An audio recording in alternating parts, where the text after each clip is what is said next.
Hello, everybody. Thank you for joining us today. My name is Jim Uphoff. I'm a product manager for marketing here at ATC in Middleton, and this session is entitled Creating Blackout, and then we're going to be having a discussion on diversity in our industry. I would like to take this moment, as I was just saying, that I am at the headquarters here in Middleton, Wisconsin, to do a quick land acknowledgement. It is important to understand the history of the land in which we live and work. For this reason, we would like to take a moment to acknowledge the ancestral peoples that have inhabited this space before the land was taken from them.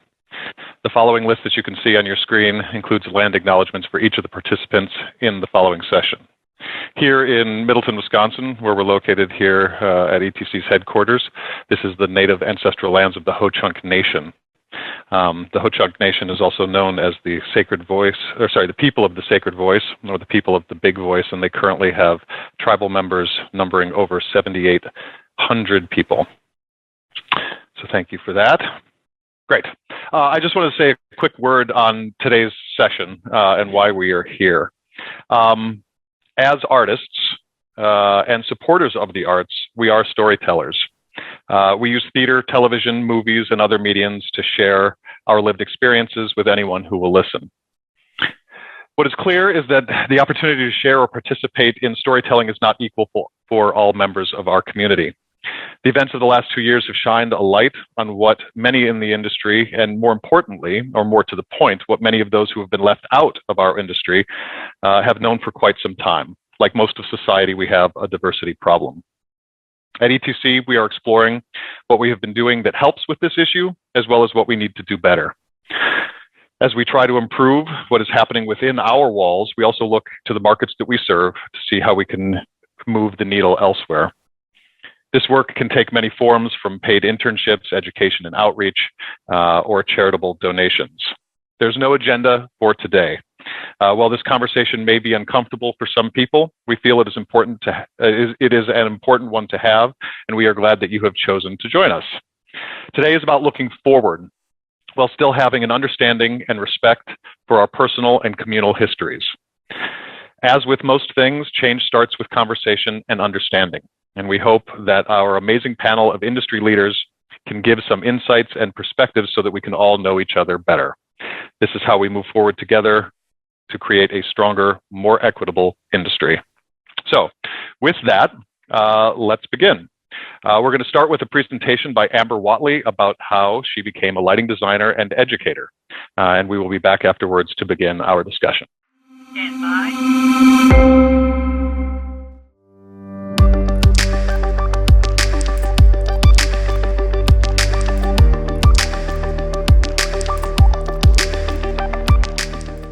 In May of 2014, I walked across the stage and graduated with 400 Black teens ready to face the world. In August of 2014, just 3 months later, I started college at a primarily white institution where more times than not, I was the only Black person in the space. Talk about a culture shock. I went to college for theater, production design specifically. Theater is considered so diverse. It includes all populations in race, sexual orientation, gender, all walks of life. However, in lighting design and other aspects of backstage theater world, we seem to have missed that memo on diversity. The need for more Black, Indigenous, and people of color, BIPOC if you will, lighting designers is not foreign information to the live design field. Most BIPOC youth and young adults aren't even aware that lighting design is a career option. Let me say that again for the people in the back in the nosebleed seats. Most BIPOC youth and young adults aren't even aware that lighting design is a career option. In 2018, as the only Black graduate student in my theater design program, that statement didn't quite sit well with me, and I wanted to change it. Within my master thesis, I began creating Blackout, a program that brings awareness of lighting design and technology to Black youth and communities with no theater education, who would not otherwise have that knowledge. My goal was to lend awareness of lighting design, show the youth in those schools that lighting design and technology are possible career paths, and hopefully diversify the future of lighting in the future. Now, I like to think how I got here to Blackout is what makes it special. Because anyone with a bit of lighting industry knowledge can create something to be shared with minority youth in secondary schools. But I created Blackout so that the youth like me who may want to get into this industry can take a path with a few less detours. My path. I was born and raised in Montgomery, Alabama.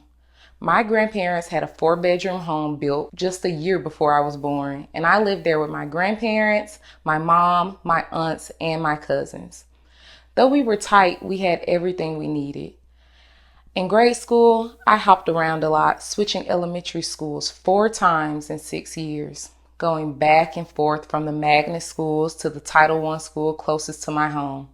Now, I always did my schoolwork and kept my grades above a B average.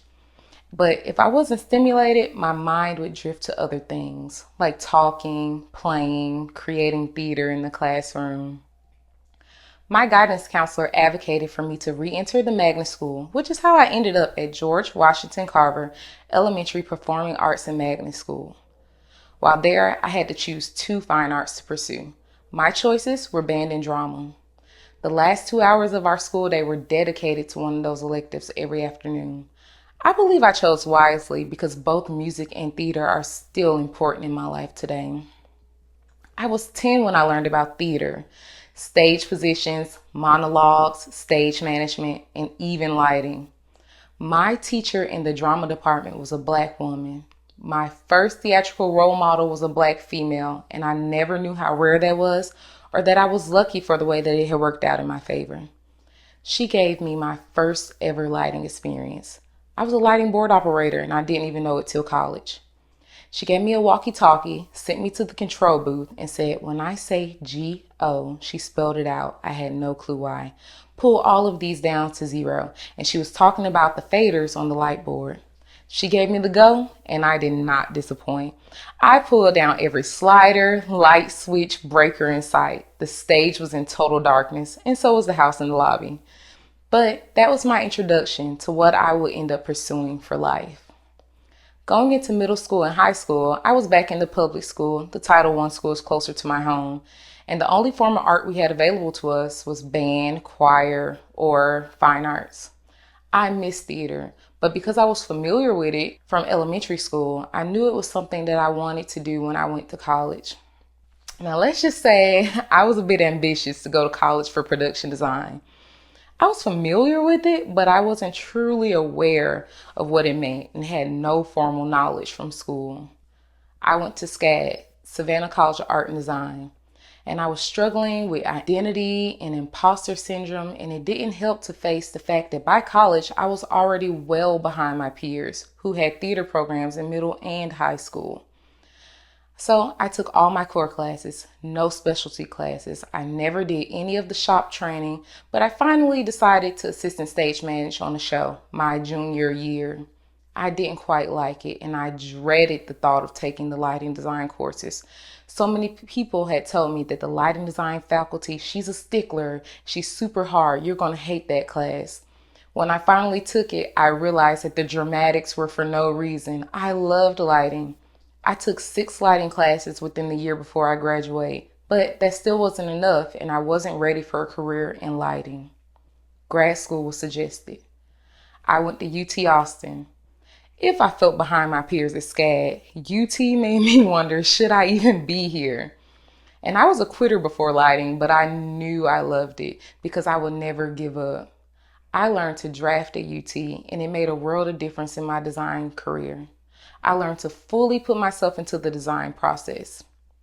At UT, we have a portfolio review every spring, and I met with a few of the same professionals every year. The feedback I would get from them about my growth definitely let me know that I was on the right path and where I needed to be. At UT, we also had to develop a thesis. I had a professor, Richard Isaacs, who led me to a thesis that was meaningful to me and not just to lighting. While I was thankful for how far I've came and the people who helped me get there along the way, I don't think it should be that difficult, and it's not for 90% of the people in the lighting industry. I began to wonder what I could do for the youth from a place like where I was from, those who go to schools with no theater education like I did, How can I help them? How can I show others that don't know anything about this or know that it's a potential career path? I started to think of those 400 high schoolers who walked across the stage with me and how they weren't able to go to performing arts schools for lighting. And I knew that I needed to do something, and it strongly needed to be changed. That's why I created Blackout. Now, I'll spare you all the boring parts, but I did a lot of research and more research and even more research. And moving away from research into something more actionable, I started with the main question: what can I do to lend awareness of lighting design to Black youth? I wanted to do a full 2-week in-person workshop, and I created all of the lesson plans and the workshop plan and put it all together. But because of COVID, an in-person workshop had to be rethought. I reconfigured Blackout into video lessons that I could make available to schools with the click of a button. Anyone could watch it at their convenience without physical time commitments. It came together as a small series of introductory videos of lighting and technology. They focused on the ages 10 to 17, middle to high schoolers, and I wanted to start about the age that I learned about lighting. The first video was a quick introduction on lighting. The second video was a live lighting and theater vocabulary display. The third video covered the parts of a ETC source for a lighting instrument. And the fourth video was how to hang, strike, and focus a lighting instrument. Now the final video was about me, Blackout, in the beginner design process. So what's next? I'm so lucky that I'm able to be teaching at The Ohio State University, where I'm a post-MFA researcher. There I get to teach classes and continue developing Blackout. I do plan to have an in-person workshop this summer or the winter of 2022. And I'm also continuing to develop the full Blackout video series, which was only previously released to those youth and minority school districts. And hopefully I can release those to you soon. That will be on my website where you can find all that information. Now, I said I would spare you the boring parts, but I'll share a bit of data I collected during my research phase.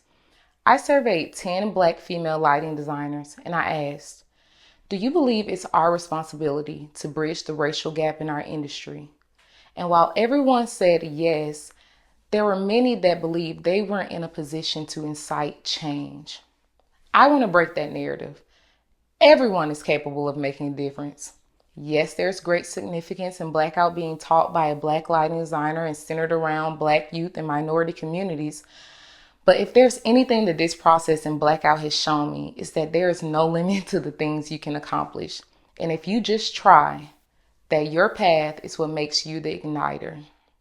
Light is defined as something that makes things visible.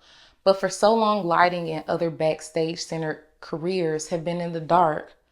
Let's be that light for our industry. Thank you. Hey, if I can have a few more moments of your time, I'd like this to be the first public viewing of Blackout. This is the first video in the Blackout introductory video series. Enjoy.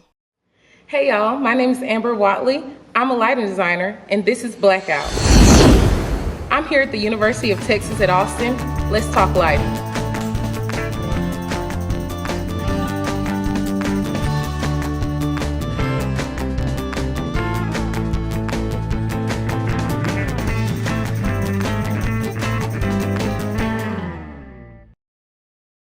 This video is going to go over the role lighting has in productions and various common lighting instruments. Depending on the event, lighting can be seen and manipulated in many different ways. In theater, we don't typically see the lighting instruments or the beams. The lights flood the stage softly and selectively, and pulls in the focus of the lights to the most important thing on the stage. In concert, we often see the beams and the flashes of the lights. Lighting is used to increase the energy in the room, make the artists on stage feel bigger than life, and even be rhythmic in motion and movement. And in special events like the Olympics, car shows, and even weddings, specialty lights and designs are usually used to bring in a unique look to the event. No matter the event, the lighting designer usually uses lighting as a tool to help aid and visually enhance the look of the event.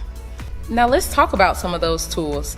The 3 lights we are going to see today are a Fresnel, a Parcan, and an ellipsoidal Lico. A Fresnel is typically used as a fill light. It's nondescript and also very soft and good for washing the stage. You can affect it by intensity, by dimming its light output down and bringing it back up to full. French physicist and engineer Augustin Fresnel, who lived from 1788 to 1827, developed a lens for use in lighthouses. First used in 1823, it could be seen for more than 20 miles. Previously, the brightest lighthouse beams could only be seen from 8 to 12 miles away. Fresnel's design can also be found in auto headlights, traffic signals, and overhead projectors. A parcan. PAR stands for Parabolic Aluminized Reflector. You can see the shape in the drawing. The word can is added to the name because a parcan is a parabolic aluminized reflector inside a can-shaped container. Speaking of parabolic reflectors, here is one that is used to concentrate sunlight to then light the Olympic flame. It's really a headlight inside of a lighting fixture. Fun fact, parcans was introduced to lighting design from concerts. Back in the day, drivers would drive their car up to the stage and turn on the headlights. Because of this, designers decided to put this light inside of a lighting fixture. The parcan's lens can be rotated to change the orientation of the beam. You can use it for the sun or the moon, and also add it to looks and moments with strong emotions. Ellipsoidal. There are many different brands. The one we are seeing today is a source for ETC. This light is called Olivo, a combination of the names of James Levy and Edward Cooke, who invented this style of stage light in the 1930s. It's very versatile and can be used particularly anywhere on stage. You can affect it by its intensity also. You can shutter its shape into anything you want.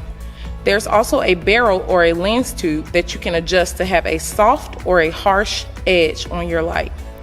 And there are places that you can add accessories. One is a gobo. You can add a gobo and put texture into any light. A gobo can have your light have any word in it, even a leaf pattern, or even the Batman logo. There are many other lights out there, but these three have the most important qualities that all other lights will take from. Precision and specifics in your ellipsoidal Lico, a soft feel in your Fresnel,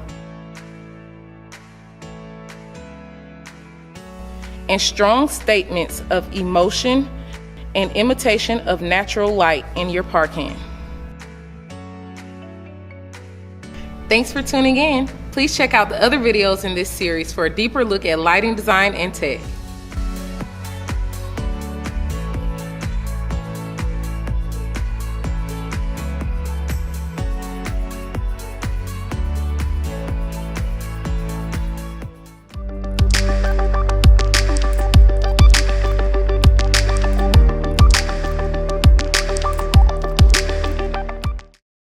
All right, we are back.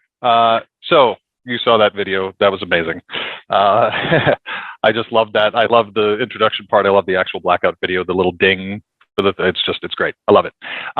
As you can see by the change in the shot, that the more exciting visage you are seeing now, I have been joined for this panel discussion.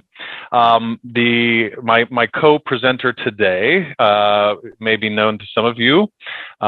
This person is a Tony winner for West Side Story, a Tony nominee just this past year for Moulin Rouge, but more importantly has spent the last 2 years during COVID, stepping away from live performance to take on diversity and equity in the arts, and has spent many hours working on that over the last couple of years. And continues to also be an educator currently at Cincinnati Conservatory of Music, teaching musical theater and song interpretation, and really just how to be a better artist. And so I'm very happy to welcome my partner for today's session, and actually my partner in life as well, KO. Thank you for coming today. I know. I'm really interested. That was lovely, by the way. Thank you. You did forget how intelligent I was. You didn't say anything about me. It was a given. Okay. Anyway, I'd like to get Amber out here because I want to say, for someone who has been in the industry for 25 years, watching your video, I learned quite a bit. And I think, there you are. Hello. Let me do the official introduction. Oh, please. Everybody. This is Amber Whatley. Amber is a lighting designer, an MFA graduate from the University of Texas, Austin, if I'm correct, and is currently teaching at the Ohio State University. That is correct. Hi, everybody. I'm so glad to be here. Oh, thank you so much for being with us today. I have so many questions, and I will not be selfish and take up all the time asking my questions. But, I just want to say, we're celebrating the achievement of Black creatives today on this panel, and it's fitting because it's Black History Month. But I really do want to take this time to sort of highlight this service and this tool that you've created to help us understand how to better help ourselves, truthfully. And I'd also like to thank the rest of our panel who've yet to meet for their time and their efforts to have this conversation with us. So, Amber, you stated this, we know diversity is not just a melanin issue. This is like a really complex conversation about overlapping areas of minoritized identities. And I think that the negatives that we find in our industry, a lot of times we assume that those negatives only affect those who are being minoritized. And it really is a conversation about not having a wide array of perspectives in the industry to further the industry. And so I just wonder, you said this, I read an interview that you did. The design for performance industry really longs to be innovative and progressive, but like, how can this happen truly to its fullest capacity if the barrier of entry is knowledge? And so your offering of Blackout is just the very, very beginning of steps to course correct. So like I said before, I have lots of questions, and this would be a great time if you have any questions to use the Q&A function. But I have, if I can, Amber, I just want to quote you in something that you said, which was, I think it's on the ETC blog that has a lot of really lovely content about your work. I want to make sure that as many students as possible are encouraged and given the experience to discover lighting design. They should not be limited by where they grow up and the color of their skin. That is you, Amber. So this quote, to me, as an educator and as someone who works in the advocacy lane, this quote speaks a lot about the multi-pronged issue that is inequity and specifically intersectionality, which I think that we don't spend. Sorry, can you just define intersectionality for me and maybe others? So intersectionality is, I'll read a definition so that you don't get my definition. So the interconnected nature of social categories, race, class, gender. This is something that you stated so perfectly in your video. As they apply to any given individual or group, and how they create overlapping and interdependent systems of discrimination and oppression. And I just wonder if you can speak a little bit about how your intersectionality aided you in the creation of Blackout, and or if that experience of being a female identifying person with limited resources shaped the content or what your approach was. Yeah, definitely. I can speak to that. I think for me, just creating Blackout, so much of me, like all the different parts came together when creating it. And I think being a female or female identifying hasn't been one of those things that has like pushed me back. And I'm so lucky and thankful for that. I've had every lighting mentor I've had thus far has been a female identifying person. So I'm super happy. At SCAD, I had Ruth Hudson. At UT, I had Michelle Hobbick. So I had a lot of great females in my life that are working in this lighting design industry that is so often white male dominated. But I think one thing other than just like race or gender that came into play with me for Blackout is just the fact that this huge part of me is that I'm like a first generation college student in my family. So being the one who's like, oh, I'm going to go off to art school. It's like, what? Why would you do that? But that was a huge thing for me, and just being able to do it and do something successful in it and show, my family and everyone else that you can have a successful arts career. So that's also a huge part of just my intersectionality that came into play when creating Blackout. Incredible. Thank you.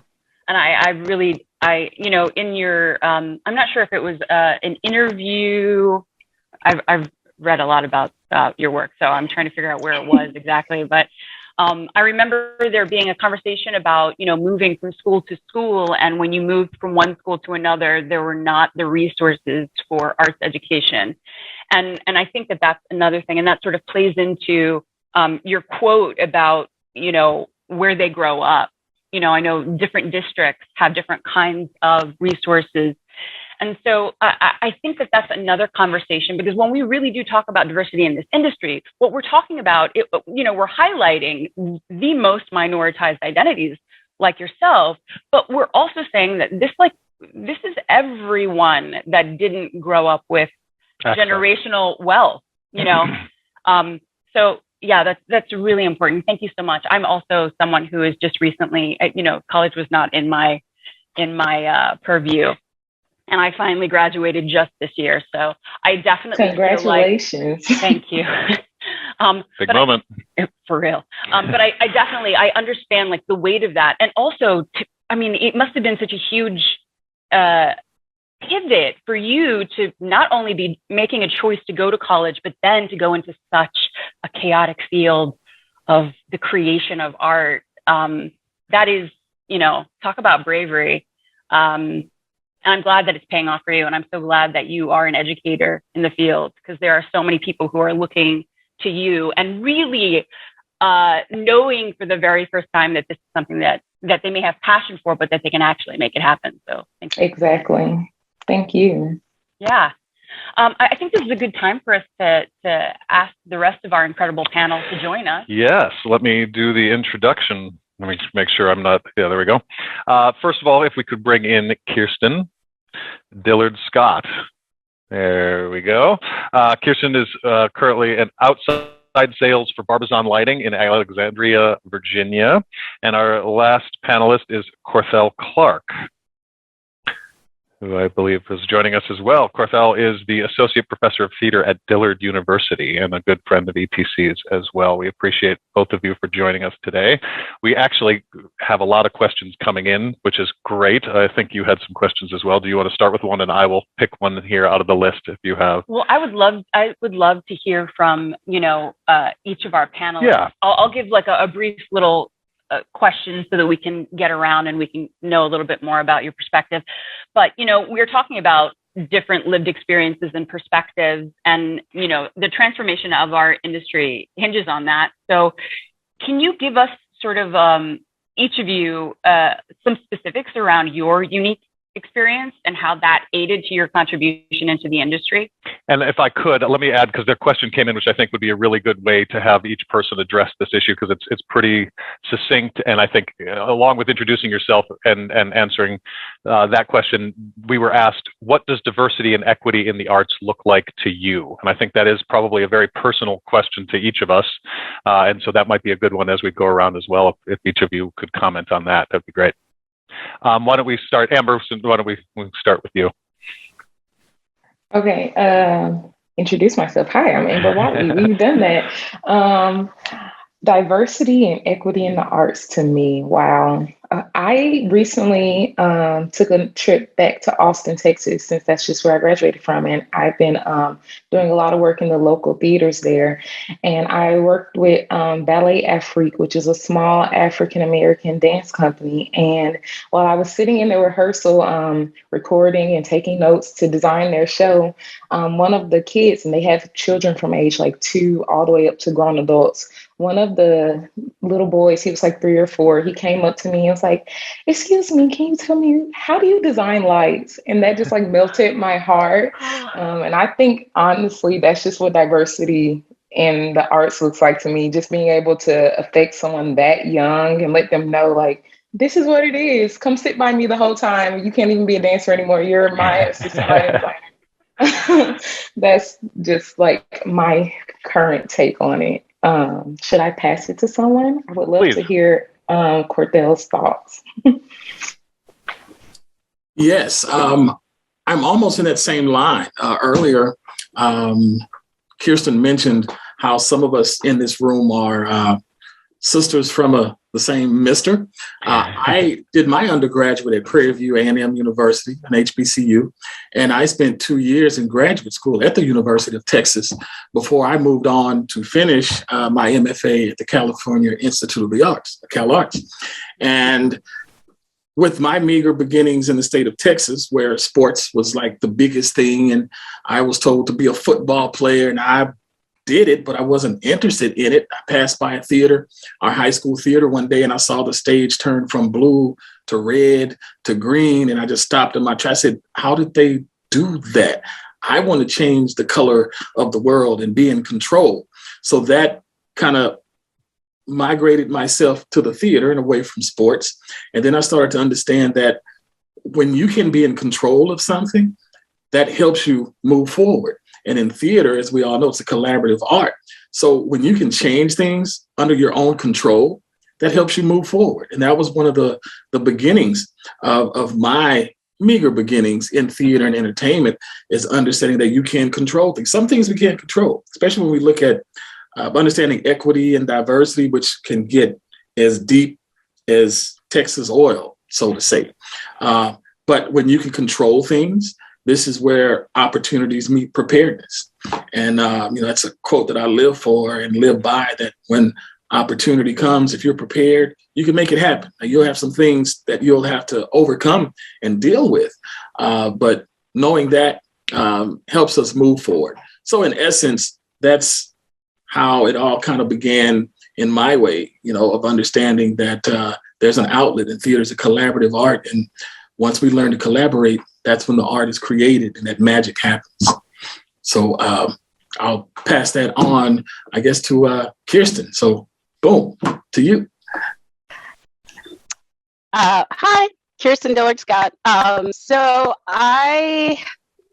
story is always different from everyone else's, because I don't even think I realized that it was an odd thing for a Black female to be involved in what I'm involved in. I kind of fell into theater by an accident. I actually went to college to be a math teacher, but I couldn't make it calculus, so that was out the window. And so when I realized that I wasn't going to be a math teacher, which I'm sure broke my grandmother's heart, I would remember looking at my transcript and I was like, oh my God, what am I making an A in right now? Maybe that's what I need to be focusing on. And surprisingly, the only A on my transcript was stagecraft. And I took the class because my advisor at the time, he says, well, maybe I saw you did some theater in high school. I was like, oh yeah, but I'm a singer, a performer, I don't do all that other stuff. But I remember the first time that I took apart a light, and I thought it was the coolest thing ever. And the first time I touched a lighting console, I knew that's what I wanted to do. And that really freaked out my grandma, because she was like, oh, you're on ladders and that's man's work. That's exactly what she said. Now, I'm from Virginia, so y'all bear with, but this is exactly what my grandmother said. That's man's work. Are you up on them ladders? Are you flying through the air and doing all that? La, la, la. And I was like, I'm safe. Don't worry, And so, but when I graduated, and I didn't go straight into theater after college either, because I had a baby. I didn't get back into theater until somewhere 2006 was when I started at the opera as a stagehand. And so I worked at the Virginia Opera as a stagehand. And, I noticed that, most of the people around me were definitely lighter skin color, didn't have a little touch of brown in them. But it never bothered me. It absolutely never bothered me. And as I continued to work my way up from stagehand to spot op to board op to master electrician to lighting supervisor and to assistant lighting designer, I realized that everyone who was surrounding me was supporting me because I led with my talent. And that's one of the biggest things that I've been trying to push in my education to other people, is that where does this diversity, inclusion, equity thing really start? It starts with your talent, because as I've told many people, I am a lighting professional, or as I like to call myself, a lighting goddess. But I'm a lighting professional first, who happens to be Black and female. And as long as I am in industry and I continue to lead with my talent, the other things will just envelope that, will make that even more powerful. Oh my goodness, she knows what she's talking about. And she just so happens to be a Black female. And what I'm trying to do and what I'm hoping to do in these conversations is to make sure that people realize that as long as your talent of a caliber that you feel that in your heart, because lighting is art. Don't care what anybody says. Lighting is art. You're basically painting with light. Lighting is an artistic thing. And art is accepted by many different people of many different colors and many different flavors, and everybody's got a taste. As long as you lead with that and know that you are within your heart talented and are willing to put yourself out there and put your talents out there and let people see what you're doing, that is what they will see. But unfortunately, there are a lot of conversations out here that have flipped the script on that. Well, I'm Black and I lighting design, so I should be somebody. Yes, but are you designing well? And do you like what you're doing? Or are you just doing it because you realize there's a hole somewhere and you're like, ooh, well, I'm Black and I can crank a wrench, so I might as well do lighting, and then people will recognize me because I stand out. That's not the way it works. So in any case, that's my opinion. Don't shoot me, but that's how I feel. No, I appreciate that. I mean, what we said at the very beginning of this is that the conversation around diversity is complex because there are so many different avenues with so many different lived experiences. And I think about, if we can, I know we have questions, but I think it's really important for us to have this conversation, especially with, educators, because that's really what we're talking about. That's the area where they enter in.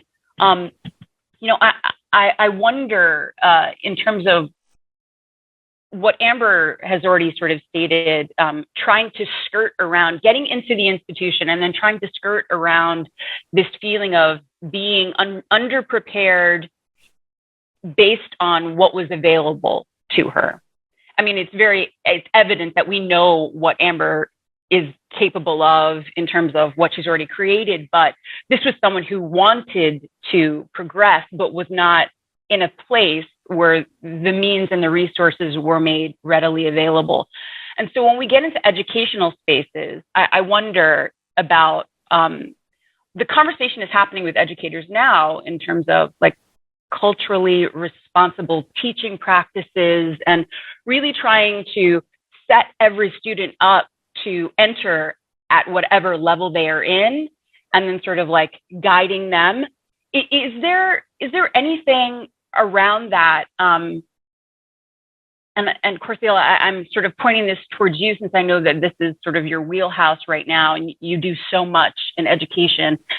Do you see anything in terms of trying to course correct so that when we get students who are from minoritized identities into spaces, educational spaces of academia, we're thinking of things like retention rates. We're thinking of things like, making sure that if they are incredibly talented, like Amber, they're supported in spaces. Because I am very happy to know that Kirsten had the entry into the industry that she did, but that is not necessarily the case for all people. And I would before you answer, that actually ties in very well to a question that we got, which was what can universities PACs do to encourage and promote to more BIPOC students that a career in technical theater is a possibility. So I think those sort of tie in together. Definitely. And to segue into that, just to be honest and transparent, it's hard. Most institutes look into STEM as the answer to everything, especially when we get into our BIPOC social epitaphs. They look into STEM and they still overlook the arts, especially in the last 20 to 30 years. They've moved away from it, then we'll try to move to it, but then we'll jump back into the sciences. But understanding when we look at retention rates and so on and so forth, and first generation students, that phrase that always pops up, you can't make any money in the arts. You're going to be a dead end. You're going to be a nothing. And then that conversation goes right into, I'm going to watch television. Well, that's entertainment. That's the arts. You need actors, producers, directors, designers. But a lot of folks don't understand how deep that world is when you get into entertainment. It's always shunned off and moved in education. It's done that way. And a lot of it really deals with the leader. Sometimes it's the presidency. Sometimes it's the vice presidencies, that upper echelon. And there's a lot of bureaucratic stuff that happens in politics, who you know, who you don't know, so on and so forth. And especially when you look into those BIPOC groups, we're already coming from a situation to where the arts are not even overlooked, not even looked at. And then when you're in it, it's hard to manipulate the educational system because you still deal with the science and the maths, those general core courses, to where art, again, is put on the back burner. And then when you deal with that, you start dealing with those different generational gaps that happen within the educational system. And it's hard to deal with it. But what we try to do, I know, especially within myself, I look back at my own upbringing and look at a lot of my mentors that did help a lot in the sense of understanding that there are other opportunities out there. USITT is really big on it. In the last few years, they've made some major upheavals and movements of understanding diversity and equity, of having different individuals promote and produce and present there. And with our own social backgrounds, it's very important that we that understand it push it forward also. Sometimes we have to take ourselves into, I don't want to use the phrase the jungle, but into the communities to let people know that there is another option other than athletics, or sports. I know within the African-American community, it's like, if you want to be successful, you got to be a football player, basketball player, make millions of dollars. Well, there are individuals in theater and television and film that make millions of dollars, and they have to put in the work just like the athletes do. But you have to be able to be supported in the sense that people will support the arts and understand you as an individual. You still have the right to be able to be in anything you want as far as a career. And unfortunately, we have some individuals and society has things set up to not let that happen in many different ways. And I really don't want to get into them, in the sense to where being negative. I mean, you have institutional systems that don't allow certain things to happen for a number of different reasons. You have communities and things that also cause things not to happen. But we have to do it as individuals and make sure that those opportunities arrive from us from within. I mean, that's really how I see it. We have to, find those opportunities, make sure that those students understand you have a choice. And it all starts with choices, just like you have a choice to choose who you are, what social group you want to be in. That should even turn over in the educational systems. But unfortunately, we have some issues that have to be dealt with. But I think it starts as an individual, and what you do when you put yourself in that situation and move out into the community with it. There are a number of stories I could share, and we don't have enough time to do that, of even when I was questioned, well, what are you doing here? I'm like, I'm here for the load in. Oh, well, What are you doing? Well, I'm here for the load-in. We're hanging folks and unloading the truck. No, you shouldn't be here. And then you go through the whole spiel of explaining to someone why you're here and proving your worth. And that's one of the worst feelings they ever have, because I'm just like you, if not better than you, but I have to explain myself and the other 50 folks don't. It's a hard situation, but this is what we're teaching and what I'm responsible for at our institute and being members of USITT, of making sure that we understand we have a place. And sometimes you got to demand that place by making sure you have your face in the place and stay there. Okay. And like my colleagues have mentioned, it's about your talent. Talent only goes so far. Then you have to have that training that takes you to the next level and keeps you there. So and again, diversity and equity, two different words, two different situations, but they're collaborative in their own way. Yeah, that's great. There's actually a question that I think is sort of a follow-up to this, which I will pose to, if that's all right. Please. Yeah, because Deanna Ford has asked, how do we help young people recognize the talents in themselves, especially when with race and class barriers? Now, Corthell, I know when we spoke a month or two ago, you talked about sort of an incentivized program that you have with certificates that you offer your students to sort of show them their accomplishments, to have them something that they can earn, these little sort of mile markers that they can get to, which I thought maybe you could sort of may address that question as well. But then I would also be interested in what the other panelists think about that, about helping people realize that they have a talent. Yes, I'll make it quick, but we have what's referred to as a credentialing program. And within our theater, well, in the School of Humanities, we have television, film, theater, English, mass comm, world language, it's a lot. But we have a lot of students that work on multidisciplinary projects. And I call them credential stackers. So when they utilize their resumes, they can show that they have a certificate in lighting, which means you can walk into any space on our campus with 4 different ETC consoles, know your way around the console, know how to maintain a lighting system in a basic sense, changing lamps, focusing, hang and focus, basic maintenance. Same with sound, being able to walk into a recording studio and know not only the basics of Pro Tools, but know your way around a recording studio in different aspects, from film, television, and theater, voiceovers to overdubs in film and special effects. So when the students really get these credentials or certificates, they have their own self-worth of understanding that I've accomplished something. It's a certificate, but when it's in my resume and I go out to be part of a summer stock festival, Shakespeare festival or something, they know you have a worth. You may go in as a tech to work in the scene shop, but you can also swing over in lighting or swing over into sound or production management or costumes, because when you have those credentials, I refer to those certificates as credentials, it helps them understand their own self-worth and understanding that you've accomplished this. And if you can do and finish this certificate program, which is pretty rigorous, it's not just show up, we give you a piece of paper. We don't do it that way. But when you complete that, you get to stack those credentials. And sometimes that even overloads sometimes your theater experience of being able to put shows on your resume. You've done so many different things that you become an asset across the board. And I know Amber can even speak to this, within her software and her program, how it integrates young minds, have an understanding how they can move up in different opportunities.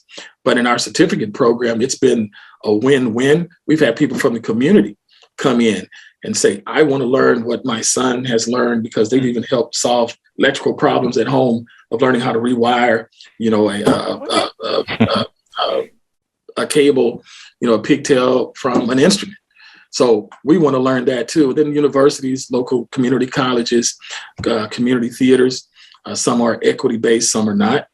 They're coming over and taking our certificate programs, again, to stack their own credentials in that sense. So that is a perfect way to get more individuals involved. And like my colleagues mentioned, it's about your talent and your experience and your know-how. And that's what we do with our credentials and our certificate program. That is an excellent program. Excellent. Amber or Kirsten, either of you have comments or ideas on that question? If not, we can. There's actually a lot of questions coming in, which is great. Yeah, I'll keep it short because Cordell did an amazing job at just, breaking it down. But it's just been letting those youth and young people, like, not only showing them those skills, but them being able to do it and feel it in their bodies. And then they're getting their praise that they like, yeah, like that was great. And them being able to see it and feel it, that they're actually doing it, that's how you keep them involved. You can tell them it and show them and like, okay, that's the thing. But when they're actually doing it and seeing that they can do it and they do it well, that's how you keep them involved, which is why Blackout started out as an in-person workshop, because I wanted to get them in there and get into space. And you're seeing that people like you are doing this. Like, this is a room full of people that look like me are doing this, and we're all doing it well, and that's just how it gets started. And especially with, I want to say, class barriers as well, because there are plenty of like stay away camps for the summer where you can go and do technical theater, but those are like $5,000+. And not everyone can afford that. Most people I know can't afford that today. So being able to have something and show them, even if it's the most basic skills, just putting yourself in that situation where you can be the person to show them and give them those skills is what'll help and keep them interested. Yeah, to me, that's access, right? Access to the training, access to the art form in general, and the gatekeeping that's involved sort of with that in preventing people from getting that access. I do want to just name something that both of you have just sort of talked about, which was the idea of belonging. At one point, Amber had talked about not taking classes because you were sort of skirting around that imposter syndrome. And the moment that those skills are shown to a student and they understand through positive reinforcement that they're mastering it, all of a sudden they start leveling up in different ways. And so I think that I just want to name that for the room, that it is, we talk a lot about, EDIB, equity, inclusivity, diversity, and then we also say belonging, and because it's to be invited into the room doesn't necessarily mean that I can partake in what's happening. But the moment that my contributions are then looked at and not ignored, but also I'm a part of the conversation, then all of a sudden I can bring my own capacity to the room. So that's you're saying it, but I just want to say it for the room in case anyone in our audience has not said that. Also, I want to just I agree, having been in an industry in which, I have to show up and I can't just be good, I have to be great. That focus of knowing that I do the thing well can sort of lessen the barbs that you might feel for being in one of these identities. Plenty of times I feel like I've stepped on stages and I've been like, well, it doesn't matter that someone has questioned me being there, or why did you get this? I know that I do this well. And so that's why the arts education is so important, and also building in these sort of frameworks early on so that they understand that they have value and skill. And when they go into the workforce, that cannot be shaken by anything. And that belonging too, that great point. I mean, when I think of the arts and what got me into the arts and kept me in the arts, it was that sense of belonging. It was that community. It was the people that I worked with. It was the environment of the family that was created in those theaters, in the backstage, on stage, regardless of where you are. And so the arts without belonging, it just doesn't exist to me, and I don't understand how those go together. So that's a really good point. We have a really interesting question, actually. This one came in a second ago. I'm trying to read. It's very small, so I hope I read this right, but it looks like it's from Elias Morales. It says, I'm a Latino who works as a full-time lighting designer, ME, in a college. What common mistakes or assumptions would you want people to become more cognizant of as an ally to BIPOC students in a college setting, especially when working on live events? Wow. Yeah. Open floor. If anybody has any comments on that. That's a great question. and it's been a concern of mine and a number of my colleagues for many, many years. I remember in graduate school at the Performing Arts Center, PAC Center, that still is in existence there at University of Texas at Austin. And we were assigned at some points to work the load in and load out of those shows. So you can see how a large performing arts center does a load in and load out hanging folks, which is different than a black box or a laboratory theater. And I remember those days, there were times where when I learned the lingo and the ins and outs of working with unionized individuals, as well as those professionals, there's a gentleman there, and he actually pulled me to the side and he said, "I'm going to teach you some things." Now, this will be after the call is over, but he pulled me to the side and he said, "We're going to work together because you need to know more than what you already know for you to survive in this particular world."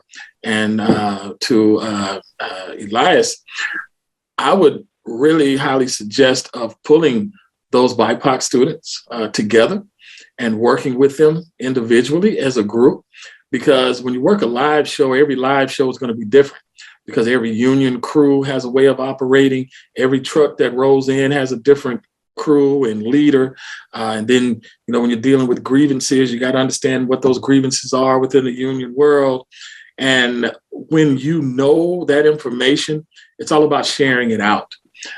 Because over the past, that's been a killer for not only BIPOC, but other groups of individuals, is that people keep the knowledge.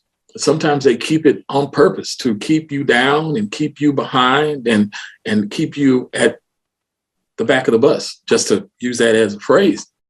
But I was fortunate to have a number of individuals that really took their time out to show me the ins and outs of the business.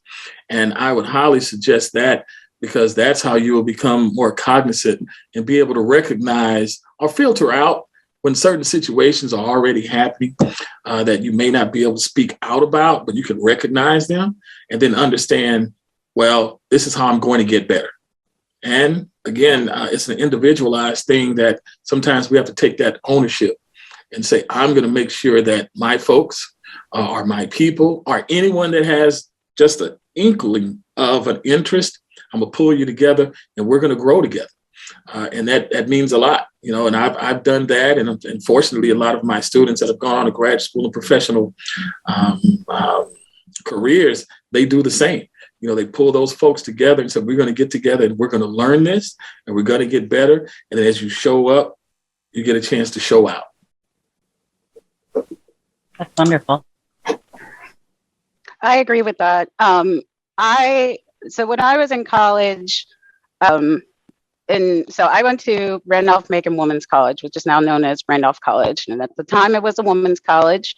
When I started there, I believe I was one of 67 African-American students on a campus of roughly about, I think it was roughly 300 per class. So we'll say about 1,200 students.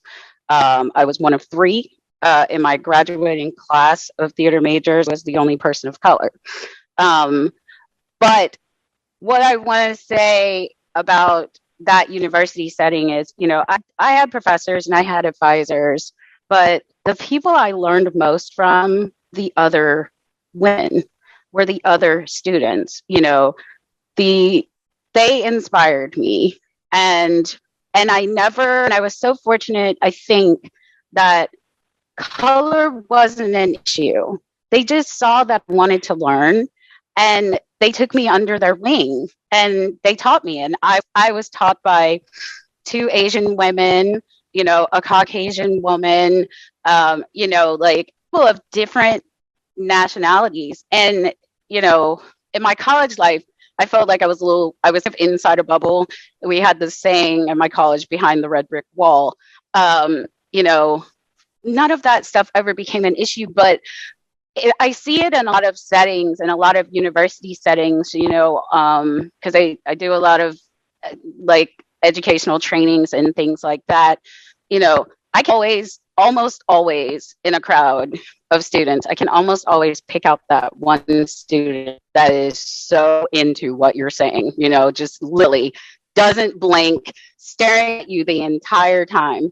And usually what I'll do at the end is I'll grab the teacher or whatever, and I'll say, that right there, that one's got some magic in them. Embrace that, support that. If you are an educator and you are not invested in the advancement or the future of your student, I don't know what you're doing.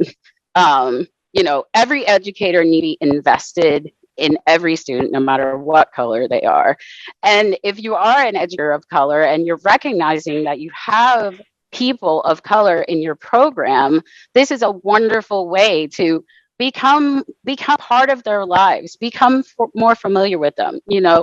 They are going to remember you for the rest of their lives as the person who's not only taught them, but supported them through all of the insanity, through maybe even being criticized for being a person of color, like Corthiel said a long time ago, like, what are you doing in theater? You shouldn't be a Black, third person. Why are aren't you doing sports? Why aren't you doing something else?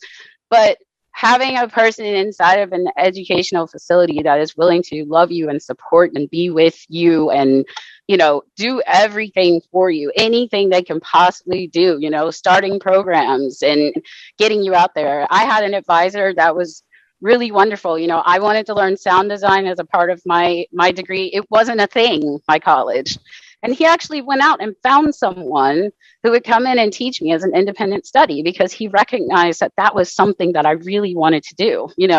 I wanted to learn how to draft, wanted to learn all these things. And there were, and he gave them to me because he saw my passion. And I'm so thankful that, I had a professor, and he was not of color, but I had a professor who really cared about my future and what I wanted to do, So if you're a student, support the other students. If you're an educator, invest in the students.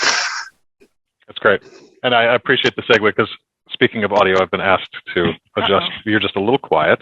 So we're going to move that up a little higher, closer to your mouth. That is in my skill set. You're good to go. There's a couple of questions that are actually, again, related. This is great because obviously the themes are linked, right? Where these are all sort of intersecting.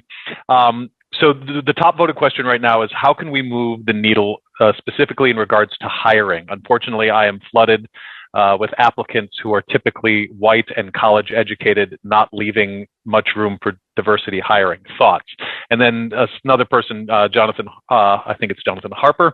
How can we ensure that our venue in a not very diverse environment reflects our pro-diversity, multicultural values and better represents us as a welcoming place for all? And I think both of those questions sort of tie into this concept and this very common response. Which is one of the hardest ones. It is one of the hardest ones because it's true in a lot of ways of we can only hire the people that apply sort of thing. And you can see this is out not just in the arts. This happens across our society. And it is a tough problem. And it is one of the ones that at ETC I can say that's one of the major things that we've been talking about as far as what we can do is broadening the pipeline into the industry. How do we get people access? But both of those questions sort of link to that same question of how do we get more diversity in the hiring pool so that we can diversify our institutions. So I just want to say this one thing before we go to everyone. The question is always posed, this is what is coming to me. These are the applicants that are coming to me. And I think what we need to understand as an industry is that we may have to go into communities to get the people that don't have the access. And that's really the thing, for institutions that want to have a more diverse roster, you might actually have to visit outside of your neighborhood and go and meet new people and create community elsewhere. And that's then, because the talent is out there. I mean, we picked 3 people here, but, we know that a diverse creatives are out there. We just, sometimes it's simple in terms of like, I don't have a car. I can't get to it is really simple. But it does require a transition, I think, in the process of how people are hired, right? Absolutely. It has become very common in our capitalist society to let people come to us. You want this job, you're interested in this job, you come ask me for it. And that only works, as we've been talking about, if people see that as a career path and follow that path. And so it is this sort of chicken and the egg, horse before the cart. How do you get to that? So any ideas that you might have on basically reaching out to these underrepresented communities? How do you bring people to you and let them know that these exist as far as opportunities? Well, don't expect you to have the answer, by the way. No, gotcha. Incredibly difficult I and complex. That. Well, and the question was raised, how do you move the needle? I think you move the needle by filling your gas tank first and foremost and going out into the community, like what it was mentioned, like venues. If you're not doing diverse performances, those folks in that near community and far community, they don't know you exist. And when certain communities do not know you exist, that's when you have to move your own needle, put that gas tank on full and move around, and make that gas tank go to half, to 3/4, and then the empty. Because again, if those venues do not, and I'm going to use this word freely, allow certain diverse performances, then you won't have those different diverse community members to come out. If we're not doing Latin American plays, musicals, or events, they won't come. And if you're not doing African American related events or shows, they're not going to come. And I know within the hiring process, especially within higher education, you have some rules that you don't want to break, because then you'll get yourself into all kind of trouble. But at the same time, you have to sow your seeds out there. Because again, with universities, if they don't know you have a theater program, how will these high schools be able to be a feeder into your program?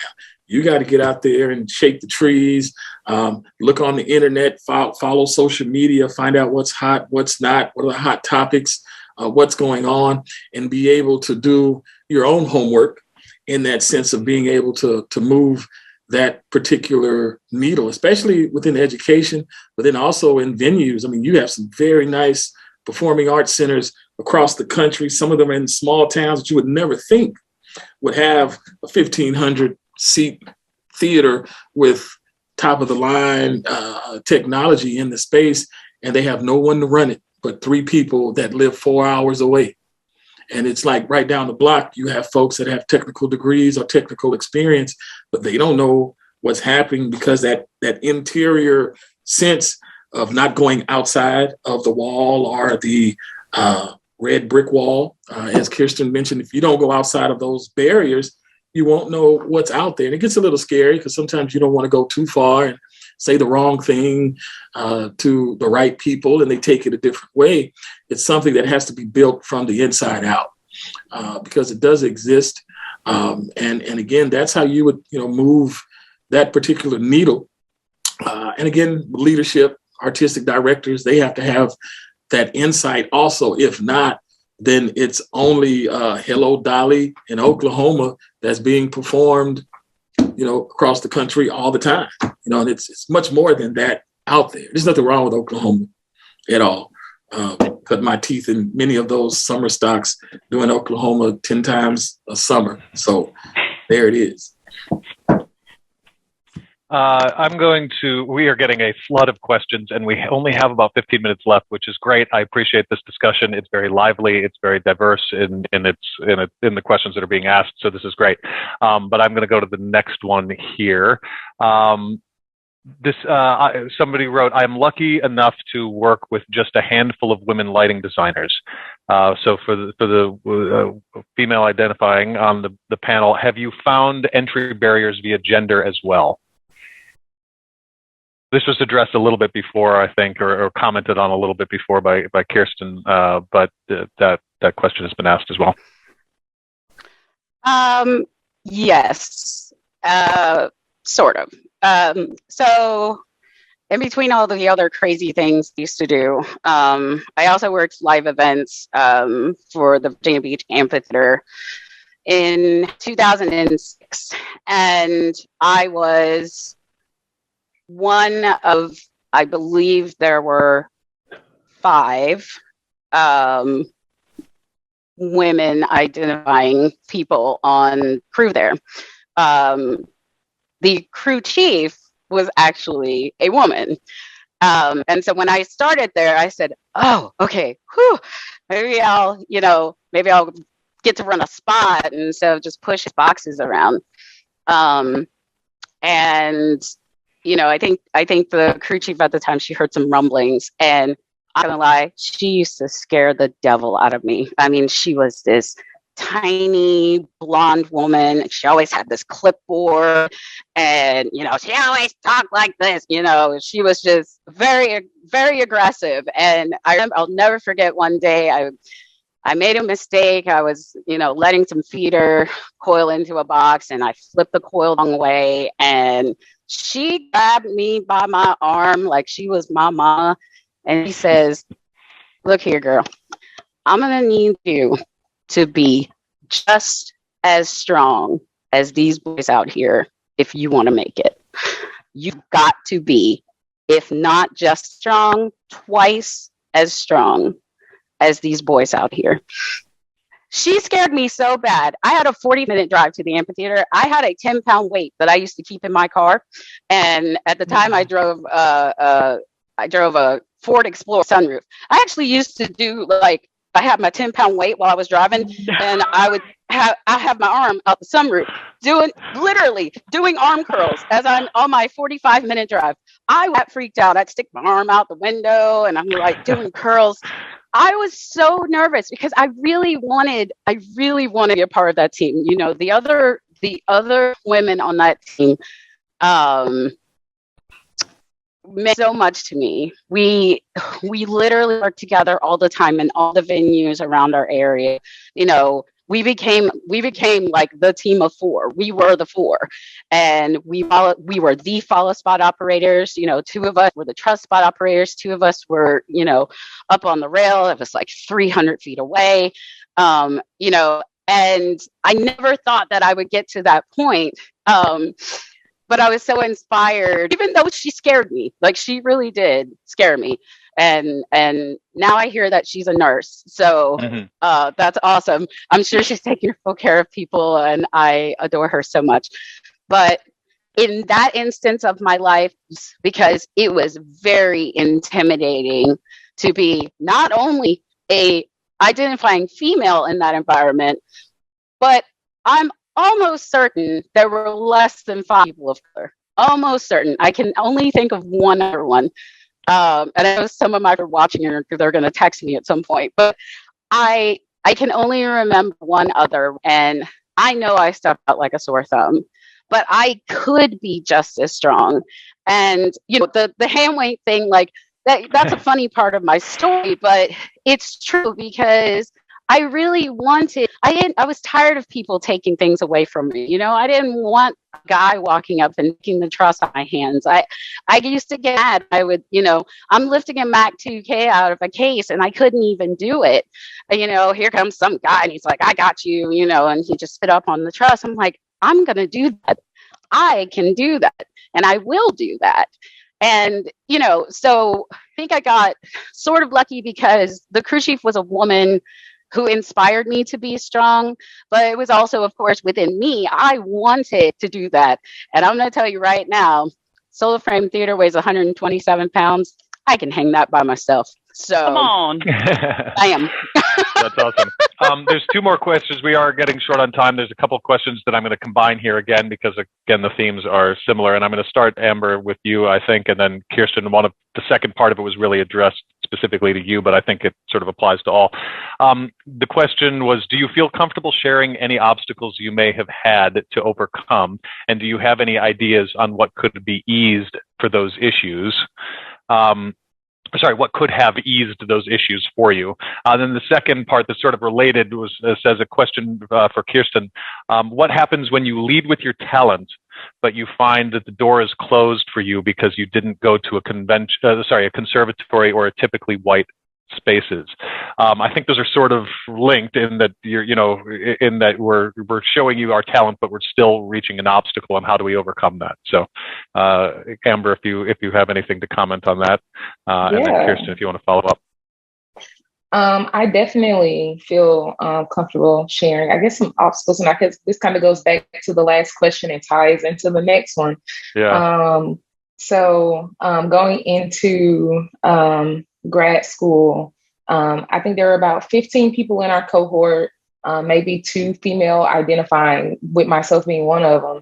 And of course, I was like the only Black one in the room. So for our intro into the world, and we know theater can be kind of especially within lighting and getting those roles and going into tech, we can be a conversational group, and it's all about connections and, making good impressions. So our design staff and our teachers took us to Marfa, Texas, middle of buck nowhere, Texas, no signal, nothing. And there were a group of like the media designers, scenic designers, everyone's like, we're going to walk 2 miles to this gas station down the road at 9 p.m. at night. Amber, come on, let's go. And like, do I feel comfortable with, and there's also an age gap. So I started grad school when I was 22, and everyone else is at least 10 years older than me. Do I feel comfortable walking 2 miles down the road at 8 p.m. in the middle of nowhere with 5 white men who are like twice my age? And it's like, do we want to, make those connections, especially early on when you're trying to get into, the field and get into this cohort? You're going to be with them for the next 3 years, making yourself a visible figure who's also likable. So, making yourself or putting yourself in places where you're a bit less comfortable and just adapting and trying to be okay with that was one of my biggest obstacles. But also, like Kirsten has spoke about, just leading with my talent. That's been a huge thing in my career, because I feel like that's what's going to speak for itself. And right now we're in this space within the design field where there's a lot of diversity and equity talk going around. And we're not sure right now if it's actually a moment or is it a movement.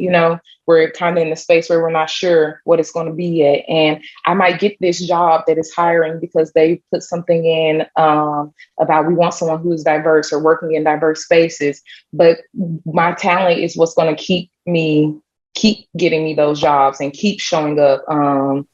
And that's what makes it the movement rather than the moment for me. Just putting your talent first and showing that you're capable, not necessarily like, don't worry about what I look like or telling me I'm not able to work in this career or that I don't fit the narrative.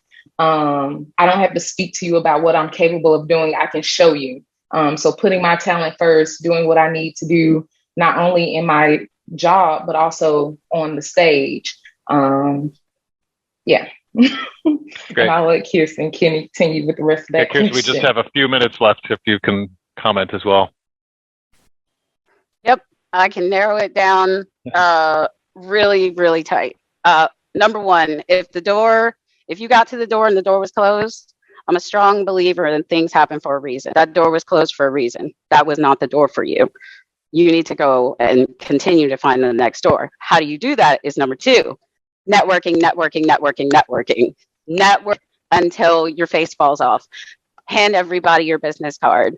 I am now 40 years old. Ooh, I said that on camera. I am 40 years old, and I have been so blessed to have worked with some Broadway Tony Award-winning lighting designers. In my years at the Virginia Opera, I've worked with some of the most amazing people, Bradley King, Robert Wazell. In my entertainment life, I've had the opportunity to work with Ken Billington. I have met so many wonderful people. I got lots of friends inside this beautiful company, ETC.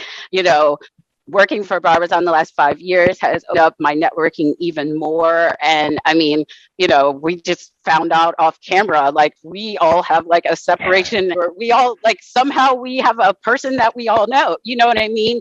It's all about networking. Just keep going out there, keep meaningful, keep talking about what you do and what you want to do. And there is going to be someone, especially I love mentoring people. I love taking people under my wing. I'm constantly saying, you can call me anytime. Talk to people. Continue to put yourself out there. The right door is going to open for you. That's awesome. And then actually there was a question about what's the best way to present yourself as a new lighting designer professional, the new lighting professional to further your career. And I think you just answered that. Get out there, Absolutely. Put yourself out there and network. Last question, very briefly, because we have a question for you specifically. In what ways has your gender identity and living your truth affected your professional life? And with respect to that, how can the industry do better?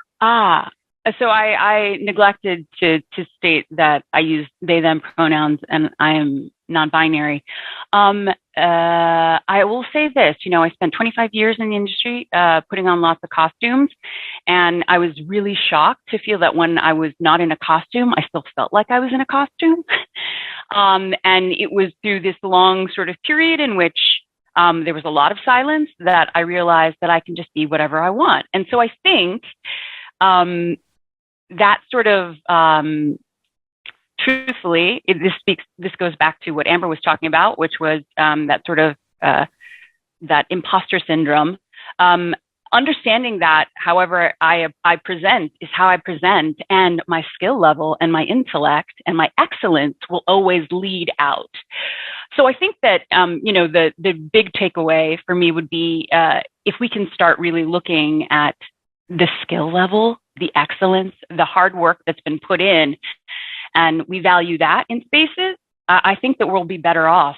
But I think it's also important to have these conversations because there's a large majority of people who have been sort of sheltered from this kind of information. So, yeah. Excellent. That's sort of our time. This has been amazing. David, I think, is going to bring up some closing slides for me here as I'm vamping here a bit. But I want to obviously thank all of our panelists. This has been amazing. We have just scratched the surface here, obviously, as there's unfortunately a lot of questions I think we were not able to get to. But I think the purpose of this was reached, which is to start a conversation, to get this dialogue started, to put these thoughts out there, to not necessarily answer them, but to ask them. And to, as I said at the beginning, it is the discussion that leads to the change, but now we need to act on after the discussion, right? We have to come up with ways. We have to, as Corthell was saying, we have to get out into the community. We have to broaden who we interact with. We have to bring people into the envelope. We have to add belonging to the industry across the board. And so I appreciate everybody that came. Amber, Corthell, Kirsten, thank you for your time. KO, thank you for your time as well. Thanks for having me, You're Jim. welcome. Thanks for joining us. Again, I thank everybody for your time. Thank you for attending. Thank you for joining us in this conversation. Anything you'd like to add? No, I feel honored to even sit with these incredible creatives. So Thank you. We appreciate you taking your time and sharing your stories with us. They have been very enlightening. So again, thank you, everybody. We appreciate you joining us today, and have a good rest of Q.